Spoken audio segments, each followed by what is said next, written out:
बहुत समय पहले की बात है। एक छोटे से गांव रतनपुर में राम अपनी पत्नी मीना, बूढ़ी माँ और 9 साल की बेटी प्रिया के साथ एक छोटे से घर में रहता था। उसके पिता लखन सिंह की मृत्यु 10 साल पहले हो गई थी, जिससे परिवार की सारी जिम्मेदारी राम के ऊपर आ गई थी। राम के पास एक छोटा सा खेत था, जिसमें खेती करके वो अपने परिवार का मुश्किल से गुजारा चला रहा था।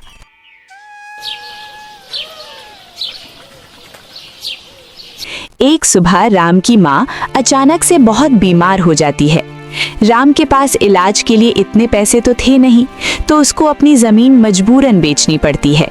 लेकिन किस्मत का खेल तो देखो, उसकी माँ का भी देहांत हो जाता है और जो थोड़ी बहुत जमीन थी उसके बिक जाने से राम की स्थिति पहले से भी दयनीय हो गई थी। उनका जीवन बुरी तरह कठिनाइयों से भर जाता है, इसलिए वे दोनों मेहनत मजदूरी करके किसी तरह अपने जीवन का गुजारा कर रहे थे। राम जमींदार के खेतों में दिन भर मेहनत करता, वहीं मीना सेठ भानु प्रताप के घर में साफ सफाई का काम करती थी। अजी, सर्दी बहुत नजदीक आ चुकी है और हमारे पास सर्दियों में उड़ने, पहनने और खाने के लिए कुछ भी नहीं है। हाँ भाग्यवान, तुम ठीक कहती हो, हमें कुछ करना होगा। आखिरकार सर्दियां आ चुकी थी। यूँ तो हमेशा ठंडी के समय -1-2 डिग्री तापमान रहता था, लेकिन इस साल तापमान बहुत ही ज्यादा गिर गया था, जिससे ठंडी बहुत जोरों से अपना कहर ढा रही थी। इस वजह से रतनपुर गांव के लोग ज्यादा ठंडी के कारण डरे हुए थे। दिन हो या रात, लोग ठंडी के कारण बहुत परेशान थे। देख रही हो मीना, इस वर्ष कितनी ज्यादा ठंडी पड़ रही है। इतनी कड़ी ठंडी में काम करना भी बहुत मुश्किल हो गया है। घर से बाहर निकलते ही पैर ठंडी के मारे सुन्ने पड़ने लगते हैं। इतनी ज्यादा ठंडी में तो घर से बाहर निकलने का मन भी नहीं कर रहा। न जाने इस साल की ठंडी कैसे कटेगी। ठीक है शालिनी, अब मैं काम पर चलता हूँ, नहीं तो जमींदार गुस्सा करेगा। ठीक है जी, सर्दी में ध्यान रखिएगा अपना।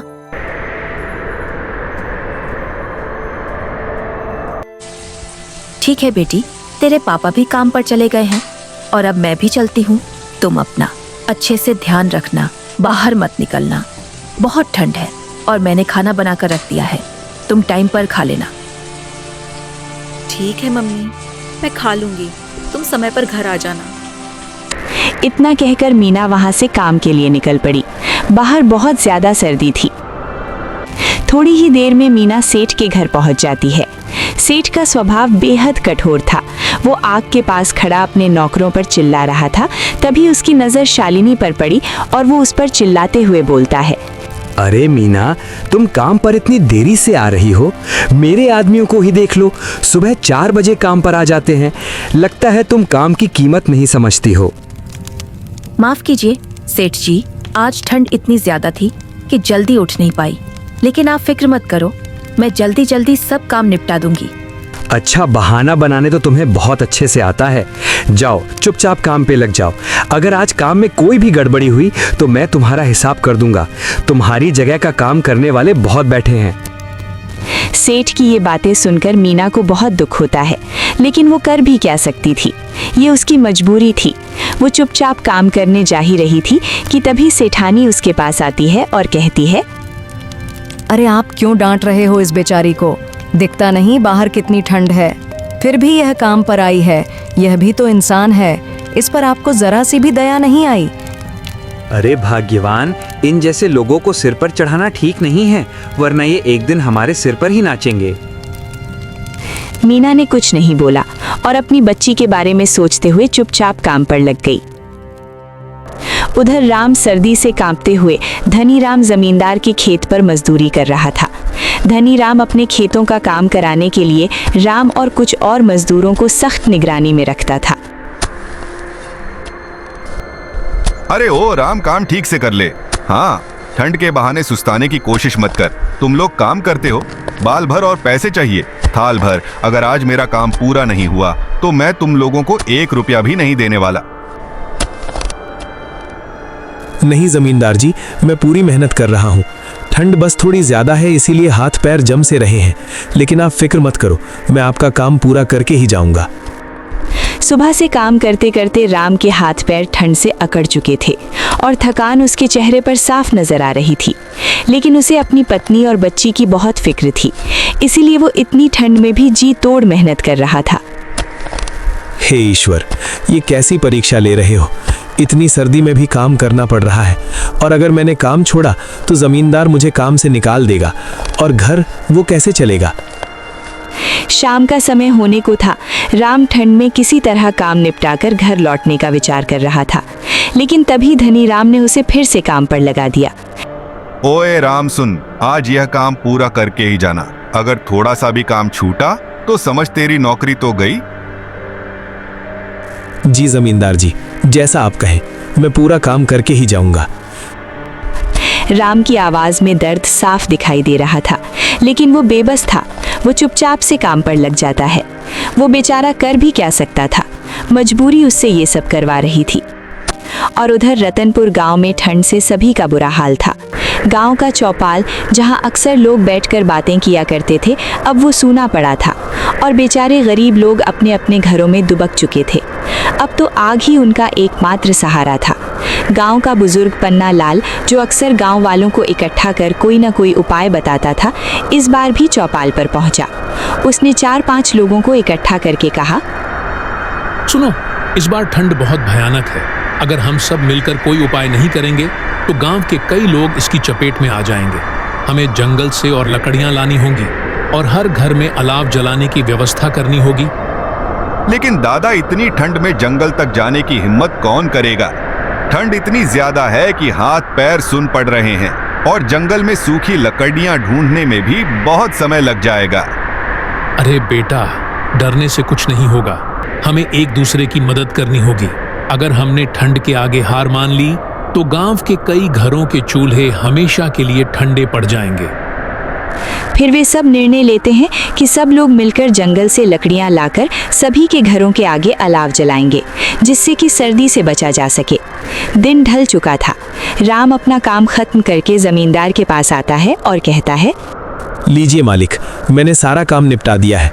मुझे कुछ पैसे चाहिए थे, वो मेरी बेटी के लिए ठंड से बचने के लिए कपड़े लेने थे। अरे अभी तो पूरा महीना भी नहीं हुआ और तुमको पैसे चाहिए? कुछ दिन इंतजार करो, फिर मिलेंगे पैसे। जमींदार की ये बात सुनकर बेचारा राम दुखी मन से घर की ओर चल पड़ता है।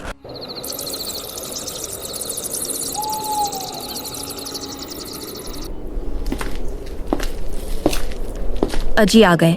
आप इतनी देरी क्यों कर दी आने में? अरे भाग्यवान, वो जमींदार जी ने रोक लिया था और मैंने पैसे मांगे, वो भी नहीं दिए। अच्छा कोई बात नहीं। अब सर्दी में ऐसे क्यों ठिठुर रहे हो? आओ हाथ सेक लो। फिर मीना राम को प्रिया की तबीयत के बारे में बताती है। राम ने प्रिया के चेहरे की तरफ देखा तो उसका चेहरा सर्दी और खांसी से अलग ही दिखाई दे रहा था। इससे राम चिंता में डूब गया। हे परमात्मा, ये सर्दी तो अब बर्दाश्त के बाहर हो गई है, और आज घर में अलाव जलाने के लिए लकड़ियां भी नहीं है। जमींदार जी ने देर तक रोक लिया, इसलिए लकड़ियां लेकर आने का समय नहीं मिला। मैंने सोचा था कि आज सेठ जी से कुछ मदद मांग लूंगी, लेकिन वो तो आज मुझ पर ही गुस्सा करने लगे। उन्होंने मेरी हालत तक नहीं देखी। भानु प्रताप और धनीराम जैसे लोगों को हमारी तकलीफों से क्या मतलब? उनके घर तो हमेशा गर्म रहते हैं। हम गरीब लोग जैसे तैसे ठंड में भी अपना पेट पालने की कोशिश करते हैं, लेकिन यह लोग हमें इंसान तक नहीं समझते। मीना और राम आपस में बातें कर ही रहे थे कि तभी अचानक से प्रिया की तबीयत बहुत बिगड़ जाती है और उसका चेहरा पूरी तरह से लाल हो जाता है। हे भगवान, मेरी बेटी को अचानक से क्या हो गया? अजी देखो, प्रिया कैसे कर रही है। भाग्यवान, इसको बहुत तेज बुखार हो गया है। तुम बेटी का ख्याल रखना, मैं अभी वैद्य जी को लेकर आता हूँ। आज ही मुझे बहुत डर लग रहा है। वैद्य जी को लेकर जल्दी आओ। उनके घर से थोड़ी लकड़ी भी ले आना। आधी रात का समय हो चुका था।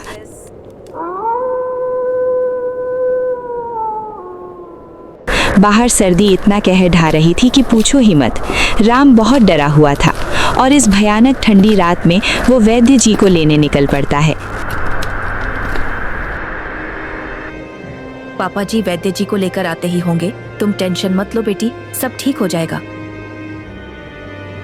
उधर राम घर से थोड़ी ही दूर निकला ही था कि रास्ते में बहुत जोरों से बारिश शुरू हो जाती है।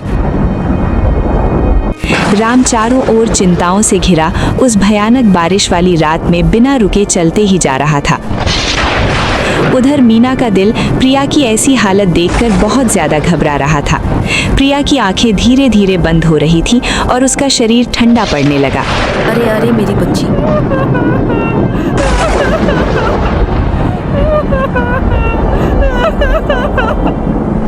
जैसे तैसे राम वैद्य जी के घर पर पहुंचता है, पर उनकी बदकिस्मती तो देखो, उस रात वैद्य जी अपने घर पर नहीं थे। उधर मीना इतनी जोर से चिल्लाती है, उसकी चीख उस भयानक काली रात की बरसात को चीरती हुई सीधी राम के कानों में पड़ती है। ये चीख इतनी दर्द भरी थी कि हर सुनने वाले की रूह कांप जाती। इसे सुनकर राम बहुत घबरा जाता है और वो अपने घर की तरफ दौड़ता है। हे भगवान, प्रिया इतनी जोर जोर से क्यों चीख रही थी? भगवान करे कोई अनहोनी न हुई हो। बेचारा घबराया हुआ राम दौड़ा दौड़ा घर पहुंचता है। घर के अंदर जाकर जो देखता है, उसका कलेजा फट सा जाता है। अरे मीना, ये क्या हुआ? और प्रिया की आंखें क्यों बंद है? प्रिया को क्या हुआ? भगवान ने हमसे हमारी बच्ची छीन ली। बेचारी नन्ही सी जान प्रिया इस बेरहम सर्दी के थपेड़ों को नहीं सह पाई। उस बेचारी की क्या गलती थी जो इस भयानक ठंड ने उसे अपने परिवार से अलग कर दिया।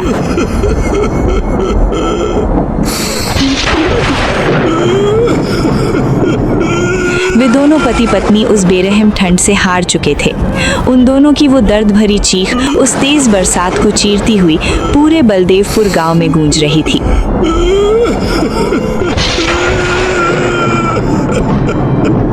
उस रात की ठंड बहुत भयानक थी, जो अच्छे खासे की जान ले ले।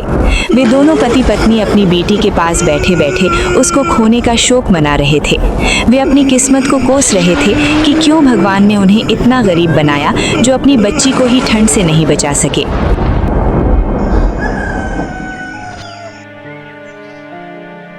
अगली सुबह गांव वाले राम के घर आते हैं। राम और मीना को अपनी बेटी के साथ घर के अंदर एक दूसरे का हाथ पकड़े ठंड से जम चुके पाया।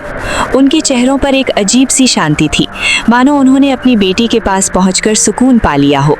रतनपुर गांव के लिए ये एक और त्रासदी थी। ठंड ने एक और परिवार को खत्म कर दिया।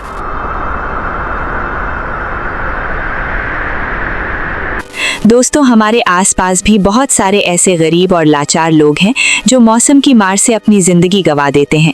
तो ऐसे लोगों की ज़रूर से मदद करें और इस वीडियो को ज़्यादा से ज़्यादा लोगों के साथ शेयर करें। इससे जो भी अर्निंग होगी, लिटिल ट्यून्स टीवी चैनल उससे किसी गरीब की हेल्प कर पाएगा। धन्यवाद।